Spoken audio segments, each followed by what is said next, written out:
Hello, welcome back to One to the Force, a Star Wars podcast. My name is Phil, of course, and joined as usual by Dave and Absent. George, as per usual, has failed to show up. We can't forgive him. He is sadly working this evening, and I am on the road for work, which unfortunately means a very poor internet connection, which means you don't get to see me this week, which, for those of you who listen, makes a difference. For those of you who watch, well, means you're able to look at my face, which is probably a good thing. But anyway, good evening, Dave. You ready to talk some Star Wars? As always, my friend, I am always ready to talk the wars. It's not a load to go through, but it's still always good to talk about it. Indeed, it's been quite a quiet week. There's one thing we didn't put in the schedule, which actually I'm going to talk about first off, Cool. just because it's on the tip of my memory. So in between the last time we did a show and now, the Star Wars Celebration tickets went on sale. And in that time, the Jedi Master tickets sold out within 3 minutes. 3 minutes, yeah. Yep. Some reports said 8, some report 1. The most average report we found about 3 minutes. So yeah, they sold out pretty damn quickly. The weekend tickets sold out within 24 hours, wasn't it? It was a couple of days of it. It wasn't 24, but it didn't take long at all for the weekend tickets to also sell out as well. Yeah, and then within the week, the Saturday tickets also sold out. Yeah. And as it stands, the Friday tickets are about 50% sold as well. It's insane. I mean, yes, there was no Star Wars Celebration this year, and with Star Wars Episode 9 coming next year, you can see why, and also Chicago, quite a touristy place. It wasn't Star Wars Galaxies, but we found out why, of course, in the end, that the opening date for the park and for Celebration weren't going to match up. That's why they took so long in deliberating where they were going to hold it. But yes, it was announced, and then tickets went on sale on the 4th, and now most tickets are gone.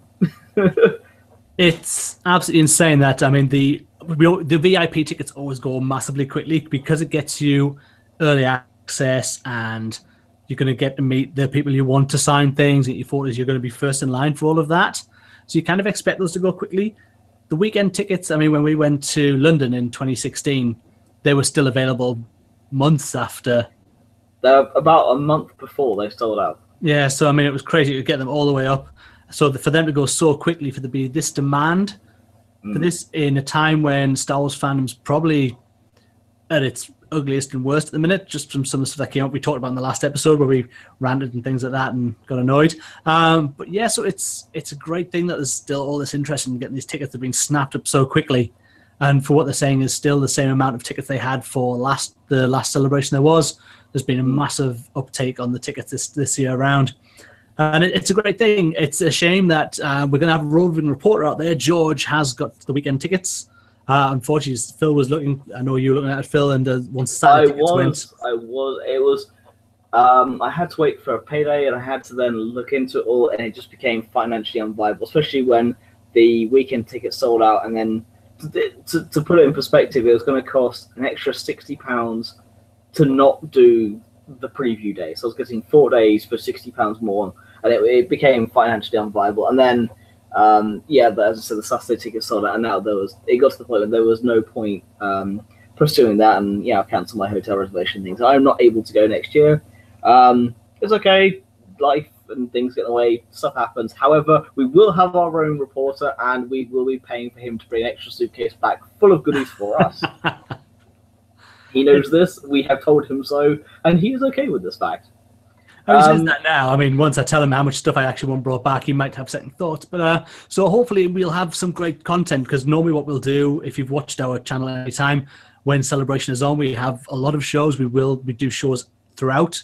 We do normally we do a big one on the day where we'll talk about what's gone on through the day. If there's any special panels, we'll normally do an extra one on that as well. And it'll be great to not just have Phil and I to watch them on the live stream and talk about them, but if we can then bring George on, it's time difference and things are going to be pretty tough for that, I think. But if we're up, George should be up because he's there. And hopefully we can bring him online as well, and he can tell us, literally give us maybe an overview of what it's like and how it's all going. So I think that'd be really good to talk to him. Indeed, yeah, and then we'll do a nice little breakdown when he comes back, and we'll make it good. Sad that I can't go, but that's life, as I said. But yes, on to the rest of the news. That was just on the top of my mind, but I put that in. The first thing we had this week, these past 2 weeks, come out was something that was very, very interesting. Now, we've known for a long time when George Lucas sold Lucasfilm to Disney that he included treatments for his versions of 7, 8, and 9. And more details have come out about that. And now I have very mixed feelings because I'm always interested to see what Lucas had to offer, where he would have taken the universe. But the way he was looking at it was you're going to go deeper into the Star Wars universe. I mean, on a microbiotic scale, literally looking at these tiny guardians of the wheels that would control the Force in a microbiotic universe. And I'm kind of glad that didn't come to light. For everyone talking that when it was announced that George was obviously giving this up, and then what's happened sort of with let's say the Last Jedi, people weren't happy. They all thought, and then for this to come out, and I mean, he said himself it's apparently it's in a book or an interview for a book that James Cameron's doing. Come from, and he did say himself they were going to a microbiotic world, a world of creatures that operate differently than we do. Call them the Wills, and the Wills are the actual ones who control the entire universe. They did that as well. Of course, a lot of the fans would have hated it, just like they did the Phantom Menace and everything. But at least the whole story from beginning to end would have been told. And that is all well and good. It would be lovely for George to round out his story, but I'm with this. It doesn't sound like that would have then, because the story was solely about the Skywalker saga, and to then move into a new world, I don't know. It seems really, really out there. Yeah, as I said, it wasn't something that I was too enthralled to read. And I'm kind of said, glad that didn't come to pass. I'm happy with the direction they've gone in, but it's just interesting to see what plans the maker had for the universe. Although, speaking of the older trilogy and the awesome characters it had in it, one of our favorite characters might be returning. We've heard rumors that Billy D. Williams might be returning to the Star Wars universe in Episode 9. Yeah, it's been everywhere. It's kind of come out in the last couple of days, and most sites have been reporting that he is in talks. Now, it makes a lot of sense when you look at it that we lost Carrie, so they have Mark, who will be, I'm sure, returning in some form, be that obviously just as a Force Ghost, as a Force Ghost. He'll be back. They obviously still have Yoda they could use because they have him, so why not if they need an extra character? I don't know if he will, but they have him as an option. And we know Frank Oz obviously willing to come back as well. But to then think, well, we've got a big space now left by Carrie. And the end of The Last Jedi, they were putting out this rallying call to the Outer Rims and the supporters of the rebellion. So it makes perfect sense story-wise as well for Lando to come back. Yes, he couldn't get a crate, but you know what? I'm guessing we're going to see some send-off of Princess Leia in this movie, and I think that would be a perfect introduction for him to be there and for his character then get involved with the rebellion. Whether it's a lot or not, who knows, but I certainly think these rumours don't come out of nowhere, and I do think we will see this happen. Indeed, and as I say, it does make perfect sense both thematically and tragically with the loss of Carrie. And if he does come back, I am all for it. And of course, he was involved in Solo with meeting up with Donald Glover. We know he did that, and there was rumors he was on the set, could have come back into it. There's always rumors, there's always things somewhere, but we know that he has been around more actively recently, especially including his cameo in Rebels. Of course, reprising his role there and voicing Lando Calrissian. So you never know, he could come back, and I really hope he does. Although speaking of Solo, we now have a final figure. It's grossed so far, was it 339.5, you said? Reports were out. I don't know if this is from today. It's certainly from the beginning of this week or end of last week that Solo had taken $339.5 million worldwide, which, yes, there's still, I mean, don't get me wrong, if this was any other summer blockbuster, that is a great amount of money for it to bring in. It's unfortunate this is a Star Wars movie and they're expecting more from it. I think when you look at it in terms of a spin-off movie, because you look at Rogue One, I think by week 4 it had made like 400 million, and it certainly passed the billion mark alone. So Solo's not with any chance of reaching that. I think they've just turned a profit, I believe, with the worldwide, where that covers all the advertising and things like that. I don't know if it's gone into all of that, but yeah, it's interesting. Yeah, it's not a flop by any means of the imagination if you look at it from any point of view other than it being a Star Wars film.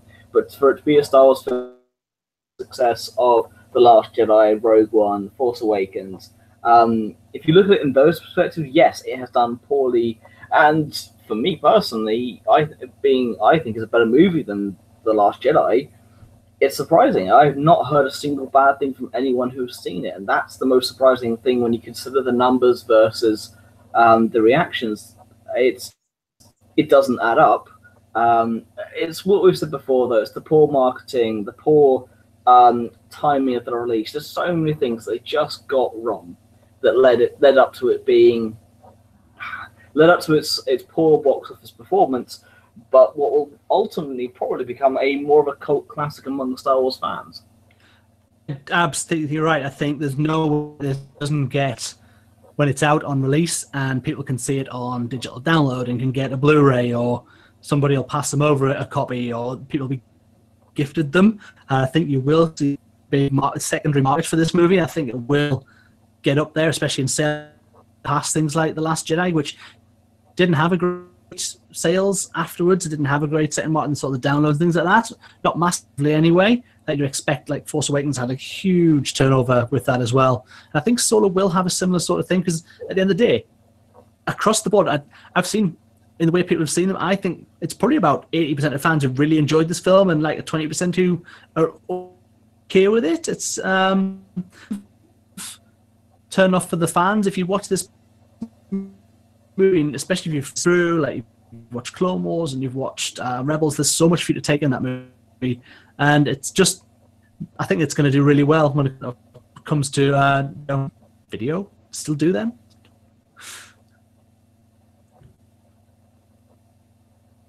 Yeah, indeed, it's one of those things where I do believe it'll grow over time, but as we'll talk about later, actually, no, we've skipped over one. Actually, it ties in nicely, though. We've now had reports that they have cancelled, or at least postponed, which is the insider term for cancelled, all of the spin-offs that were in production. And it's not hard to see why. I mean, we'll still get the Ryan Johnson trilogy, I believe, but the rest of it, not looking good. It's bad that, yes, this has been off the back of Solo's disappointing box office, and it kind of is devastating if they were as close to a Kenobi movie as we've been rumoured to be, because that's what a lot of fans are crying out for. No one kind of asked for a Han Solo movie, even though they gave us a great Han Solo movie that I absolutely adore. Kenobi was where it was at for me. That's the movie I want to see desperately. But to see that they're going to move away from that and concentrate more on, firstly, Episode 9, nothing between now and then, so that's their main focus, and they get lots of time to make sure that is put out there right, which Solo certainly wasn't. And then, yeah, from what it reads as, certainly the rumours on the internet, and not everything on there is true, but you know, it will suck if Solo cost us Kenobi. That I'd be hurt inside by that, yes. And I just think they've said that they're going to concentrate on Episode 9 and their trilogies that they have happening. And obviously they've got Favreau's TV show, which has not been mentioned in this. So I think that's certainly going to go ahead because it's going to be on Disney's streaming service. Yeah, the TV shows are left out of it, I think, for a good reason, that they're pretty safe in this scenario, especially with this new Disney streaming service. You want those TV shows on there. Resistance will be a year old by that point, so they'll have a jumping off point. But Favreau's show will debut on there. There's a lot that for the TV shows will be fine, but the spin-off films will suffer, and it's not fun. If Solo cost us Kenobi, there will be fans that will riot, and we will be part of that because we will not be happy because we want Kenobi. We didn't want Solo, but we wanted Kenobi. Damn it! That unfortunately could be the case. It's going to be interesting because obviously George is going, and we're going to see Star Wars Celebration. Obviously, we'll watch the streaming here as well. So it'll be interesting to see what they announced there, because that is certainly, while this is just rumors, by the end of Celebration, we are bound to know everything that's coming in the schedule. I'm sure they'll have this is what's coming, and we'll know for certain if we're going to get another spin-off film. Yeah, by the end of it, because we'll have the episode 9 panel. Obviously, you'll have the TV show panels, and then you'll have the What's Next panel. The What's Next panel will be the most interesting to watch, I think, for us, considering Star Wars' future. I mean, Star Wars fatigue is part of it, and it's something we have discussed on here. We love Star Wars. I mean, we all met at Star Wars Celebration. We love it. We love talking about it. I mean, we're here every other week, and we certainly are not going to get bored of it, but they have to be careful, and I just hope they're not overreacting to Solo. I mean, time will tell, the fatigue will tell, and what the cost of Solo will be, the true cost, not the monetary cost, but the true cost in the universe. That will work out in the wash, but for now, that is what's rumored. We don't, of course, it's only rumors, but rumors all stem from some source of truth, and we will just see. The next bit of news is something you brought up to my attention, the Mark Hamill and Natalie Portman scenario. Yeah, there was a tweet that Mark Hamill put out earlier in the week, or back end of last week. He just put out that strange story, I have never met this woman, and a picture of Natalie Portman. I think it was her birthday, and Star Wars had put out the birthday message they always put out, with a picture of her. Yeah. And Mark Hamill had put, strange fact, I've never met this woman. And I think she was on, I think it was Kimmel, I think. Yeah, it was some talk show. One of the talk shows. And yeah, she said so obviously it was brought up, and she said she'd be very, very much quite happy to meet Mark Hamill. So I think at some point that's going to, because of the press around that, they're obviously going to, once that story's out there, it's just a nice bit of Star Wars story, really, for people to kind of get two actors together, whether that's on set for the next episode, because she visited this set of episode 8, but Mark had already wrapped at that point. So she did visit set with I believe with her son, who's a big Star Wars fan.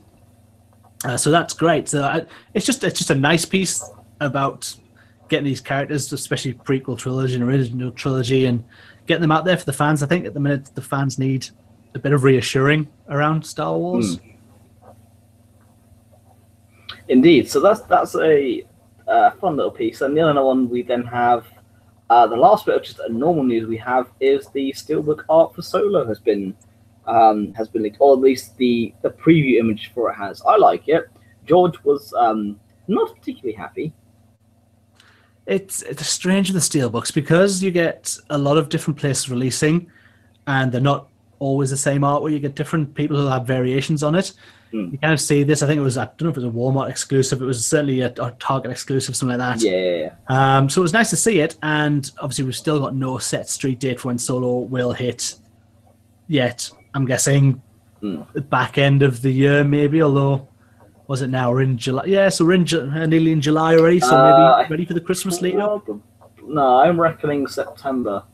September-ish? Yeah, considering the usual runs about 3 months afterwards, so... Nah, I suppose, yeah. So towards the winter, you're going to start seeing the release of these, and then we'll start seeing all the artwork coming out. But I'm not, as yet, a Steelbook collector. I kind of want to get all the Star Wars movies in Steelbook. I'd like to get them eventually. But with not being a massive collector, I mean, I'm very much, at the minute, all my movies I get directly. I get digital downloads for everything that I get now at the moment, just for space, really. I get the Steelbooks, all the new ones. I want to get... I do want to get the original trilogy and the prequel trilogy. My only problem is I already have them all on Blu-ray, in terms of I have the nice Blu-ray collection, so I don't see the point. But when it comes to 7, 8, and Rogue One, I have them all on Steelbook, and I do have Solo on pre-order on Steelbook. And yeah, I will continue to get them on Steelbook because it's a nice way of looking at them. But I don't know if I'll go back and get them all. I know George has done that, but I don't think I will. But yes, that wraps up our news for the season. It's not a huge show, as we said at the start, because we've had a lot of winding down from Solo, and with the Celebration announcement, that was kind of your big news, and we've got one for EA Play we'll talk about in games. For now, though, I'm going to let Dave read the excerpt, but we've had an excerpt come out from Thrawn Alliances, which is a book I am very, very much excited to get my hands on. It did, yeah. It came out, and we actually just. To be honest, I've started reading the Thrawn book. I still haven't actually gone through it. I've gone through it sort of once, but and sort of very much of a flick through and get through it, and I need to read it properly again, because when you get halfway through some books, you're a little bit like, I just want to get it finished. So I kind of got to that point, and I didn't really give it as much attention as I probably should have. With another book coming out, I certainly want to read up on that. I think we've got the breakdown here. It just says, ominous words under circumstances, but all the more when uttered by Emperor Palpatine. On the edges of the unknown regions, a threat to the Empire is taking root. Its existence little more than a glimmer. Its consequences as yet unknowable, but is troubling enough to the Imperial leader to warrant investigation by his most powerful agents. Ruthless enforcer Darth Vader and brilliant strategist Grand Admiral Thrawn. Fierce rivals for the Emperor's favour and outspoken adversaries on Imperial affairs, including the Death Star project. The formidable pair seem like unlikely partners for such a crucial mission, but the Emperor knows it's not the first time Vader and Thrawn have joined forces. There's more behind this royal command than either man suspects. Indeed. It's one of those things when you have Thrawn, which was a expanded universe character brought into canon with great verve and great passion, which took over the Rebels universe in such a cool way with the first book, which I have nearly finished, which I'm loving. To see him teamed up with Vader, who of course is, well, Vader, I genuinely cannot wait for that book to arrive. It's going to be, I think, the fact that they suggest the team up again, because it's mentioned in the Thrawn novel that Thrawn worked with Anakin. Well, he met Anakin in the Clone Wars, yes. There was no explanation further than that, but we just know he met him, so it's going to be interesting to find out, well, will Thrawn recognize that Vader is Anakin? I mean, only Tarkin has picked up on it before. And of course, Palpatine knows, but no one else does. It'll be interesting to see if Thrawn does pick it up and see how they met, if there is the story put in there. So there's a lot of avenues they can explore, and it is one that, as it's a book I'm very, very excited to get my hands on. It's certainly something that I think they have to. The fact that he was mentioned that he'd met Anakin Skywalker in the first book, and he almost gave it as a recommendation in the early part of the book, to then not cover that when he's with Vader, I think it would be silly to miss it out. There's probably so much story they can tell around that as well. You probably got more than a book's worth in just those previous meetings. But no, I'll certainly get a hold of it. Let's tell you what I get.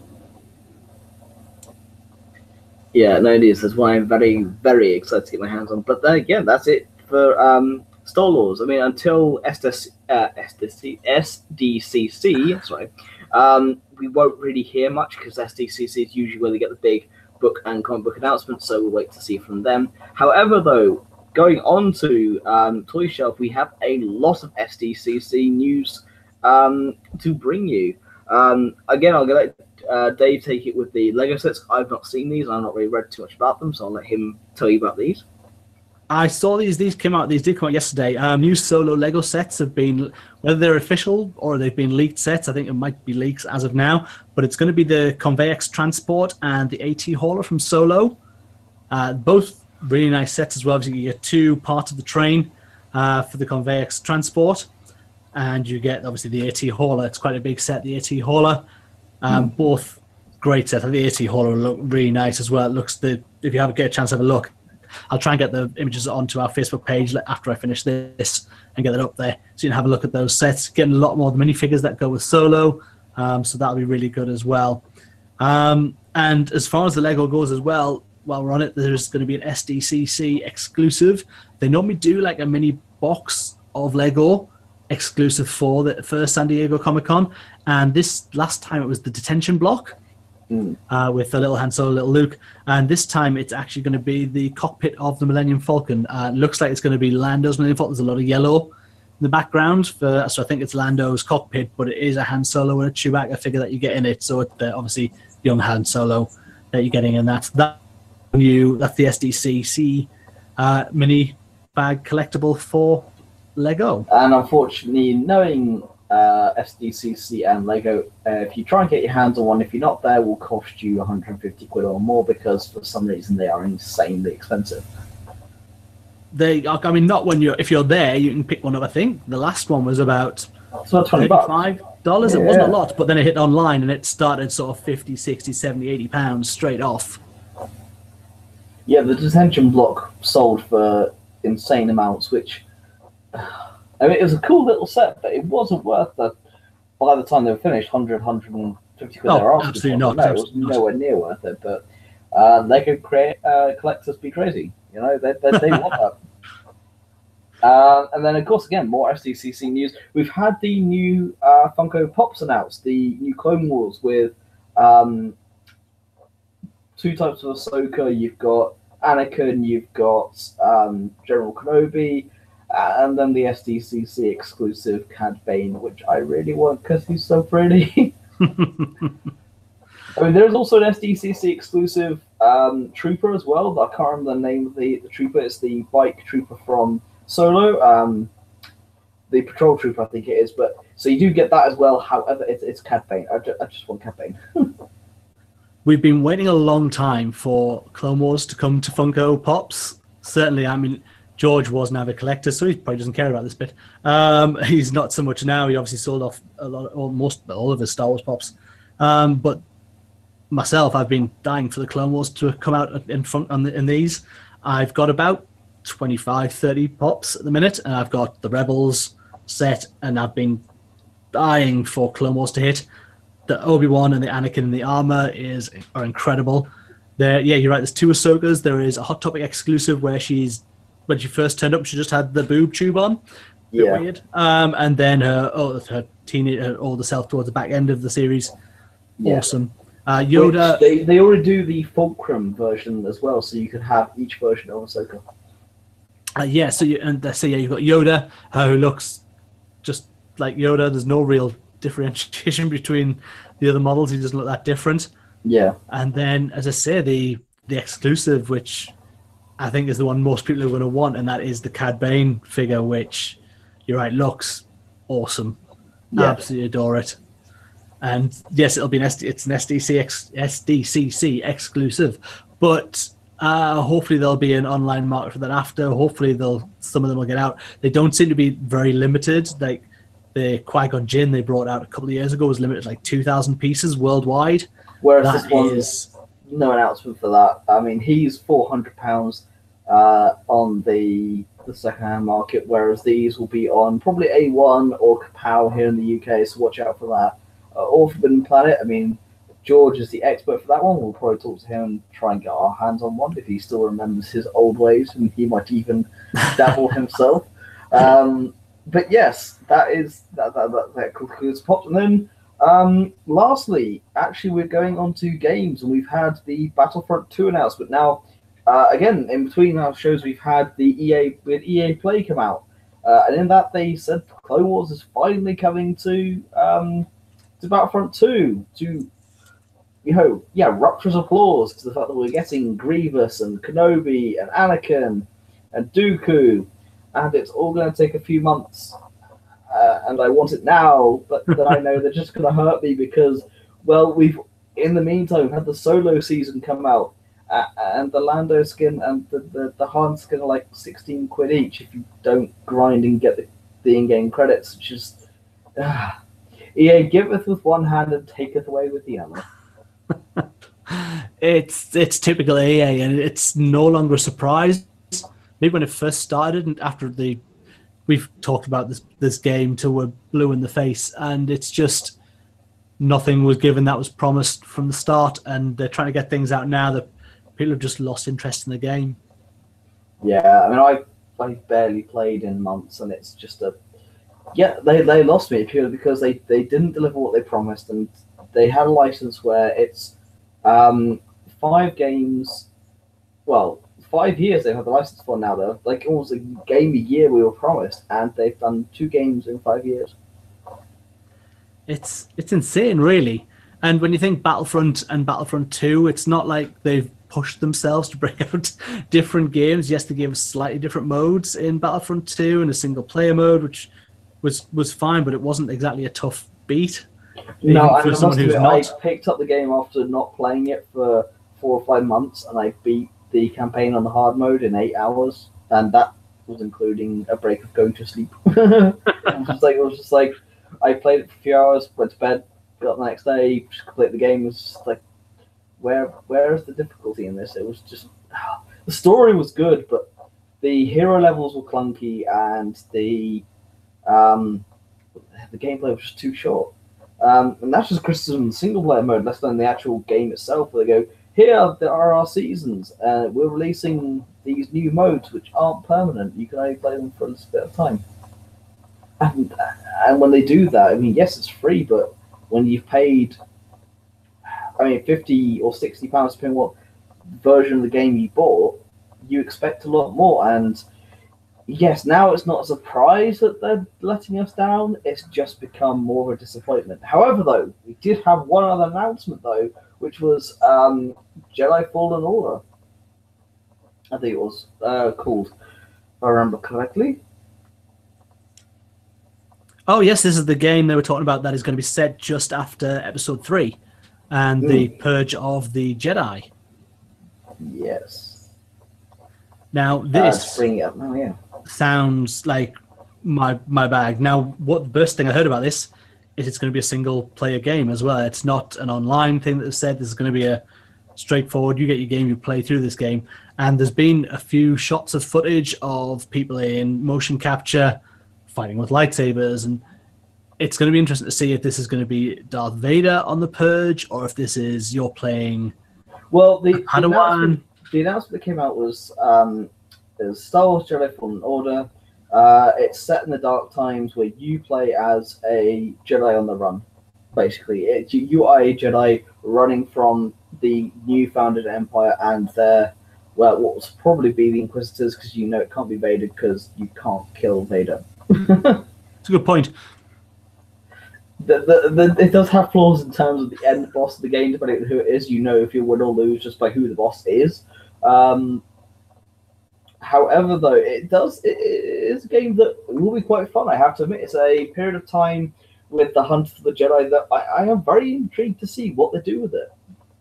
Yeah, I think, the only time I've even seen it covered is in the Unleashed games, which are very over hyper realistic smashing things with the Force. It was more about what you could do with firing balls of energy and picking up characters. So it really isn't based. It's it's not canon certainly. So it's hilarious. It's like I can throw you over the edge. Goodbye. Yes, those were fun games. They were brilliant. I love those. EA, take notice. The first one was great. The second one was a really short game. You could literally fly through it in probably 2.5 hours. It was really, really short. But yeah, let's get back to fun Star Wars games where people aren't crying out for more content because you don't give them enough when you first release the game.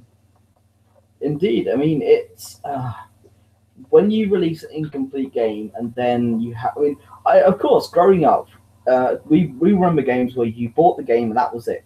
You bought a game, and to unlock better things, you either had to use a cheat code or you had to play it. You had to play a lot. To get what you wanted, you had to put the effort in. And now it's unlocked with 16 digits, and it's not fun. There's a lot of stuff where, even branching outside of Star Wars, for example, I play Forza. I'm a massive motorsport fan, and they do a monthly car pack, and I will maybe buy a car from it, but it's irritating me to go, why didn't you just release it with these things in the first place? You have a game, and you give us something that's incomplete. You wouldn't go into a restaurant and go, hi, can I have a sandwich, please? And they give you 2 pieces of bread, and then they expect you to buy the ham and the cheese. Or, okay, well, I wanted butter on my bread, but I can't afford the extra cost of buying it with butter, so I'm going to buy the bread plainly. It's just, it baffles the mind. When it's a free-to-play mobile game, you've come to expect it. And the thing is, though, Capital Games, which is a division of EA, have done that with Galaxy of Heroes, a game which I adore. But you don't have to pay to win in that game. You can play it free to play, and you can play well and have a good time. I've enjoyed that game much more. I've logged into that game every single day for about 5 months. I've loved that game more than I have Battlefront, and that's on a mobile game, and that says a lot, I think, for what EA have done with Battlefront. Yeah, it's. I mean, obviously, the rumors were we've had episodes before. We talked about it that the license was up and they were going to try and do what they could to get the license off EA. It doesn't seem to have happened, and maybe them saying they're going to bring this new game out has helped. But yeah, they're not doing well with the license, and I don't know how much longer they can go on. I think if they bring out another game and it goes the same way Battlefront has, that would be the nail and last name in the coffin for their license. Indeed. I mean, I'd love to see, like Bethesda, I would love to see a Fallout / Skyrim style version of Star Wars. Go, here you go, here's an open world game with a great storyline that will take you hundreds of hours to complete. Bethesda know how to do a good game. Give the license to them. Give the license to anybody. Give the license to everybody. You know, why limit the title of Star Wars to one game house? Still baffles me. Or here's an idea: bring back LucasArts. Do it properly. I mean, they shut down LucasArts, and they had so many good games, and they've created so much content. They cancelled 1313, and we got Battlefront. I mean, come on! I mean, this is what we're reduced to: is what could have been versus what has become. And EA have just let us down. Yeah, the killing of LucasArts was a big one, and a lot of the games. I mean, you didn't even look at Star Wars content. These are the guys who brought out Monkey Island, things like that. Like these click and play games. Full Throttle was another one that I had my Atari ST and loved playing. The LucasArts games were superb. And then you look at the Star Wars game history. There were so many games they brought out. You got things like Rogue Squadron and Shadows of the Empire. You had Knights of the Old Republic, Jedi Outcast, Jedi Academy. You had X-Wing versus TIE Fighter. X-Wing. X-Wing. You had Empire at War. You had so much. I mean, as I said, I've got 14 or 15 Star Wars games on my laptop. Yes, 2 of them are Battlefront and Battlefront 2. The other one is the original Battlefront 2, the better version. There is so much on there. I mean, for example, if you give me 2 seconds just to read out the list.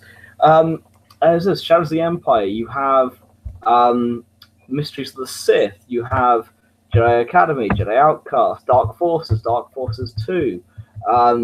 You have so many games on here. I mean, even like the Lego Star Wars games are better than, well, to be fair, Lego Star Wars games are just fantastic to start with, but EA have just taken something we love and have they hit it, and it's not pretty to see. I mean, tonight's episode, of course, has been quite a short one. Usually we do a canteen talk at the end. We haven't got one tonight purely because, well, this episode was a last-minute put together because all 3 of us have been extremely busy. We do have private lives we need to get on with, and work and such forth has got in the way. I mean, for example, George, for example, is working tonight.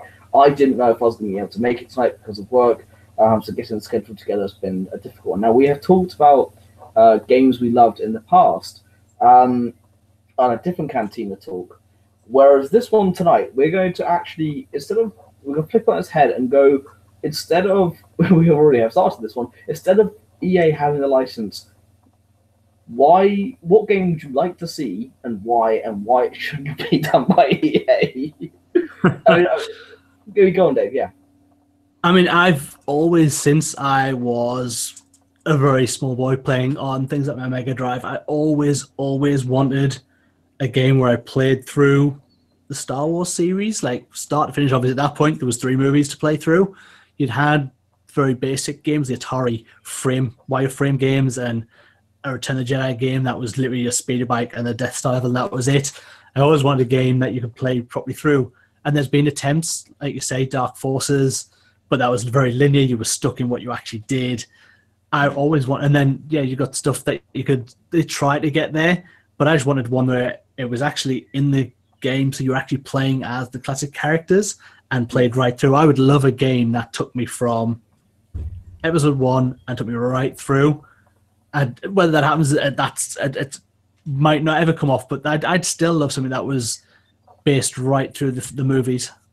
Indeed, we had a similar one where we had Shadows of the Empire, which is done based on Dash Rendar, which was alongside the original trilogy, but it wasn't the original trilogy, of course. I mean, you had great games. I remember playing on the Nintendo 64 on Pod Racer, and that was a fantastic game. That was one of those games that it was fun.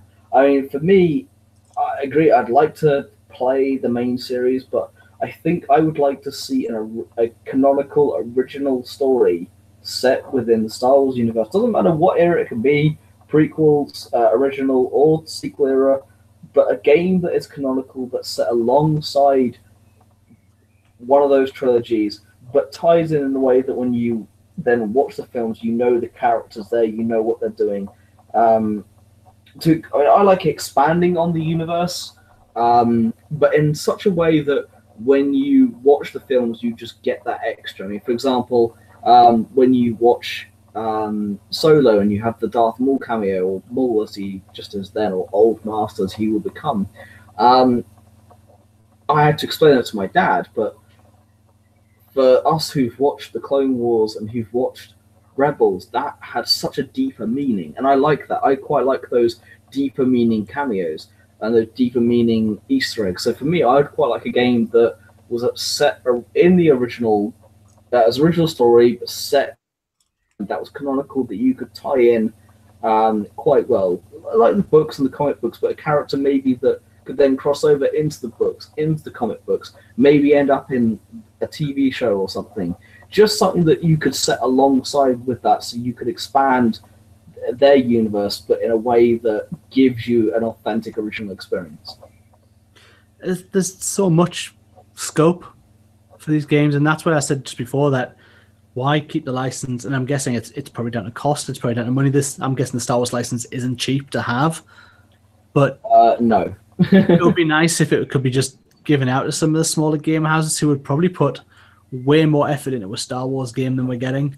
And I will take any of the Star Wars games that we're getting. I just want to play more Star Wars. And I'd love to see, you're right, that ties into what I was saying, a game that is based in or around the main story. It doesn't have to be a main character, but if there was someone who was just off screen, or it's a character that you see in passing, you play with Biggs or something like that, and other characters that have an impact, so you know exactly where you are, like you said, where you are in the story with them and where they're going to come up. And there's just, the scope is massive, and I just wish there was more. I think the game I'd love to play most would be the start of Luke's Jedi Academy, and it ends with the Knights of Ren wiping it out. And to play the Jedi, see where they were going, see where Luke was taking them, to see what that would have become. Because that's a story we don't know. We only know Ben Solo was trained, and Luke had a moment of weakness.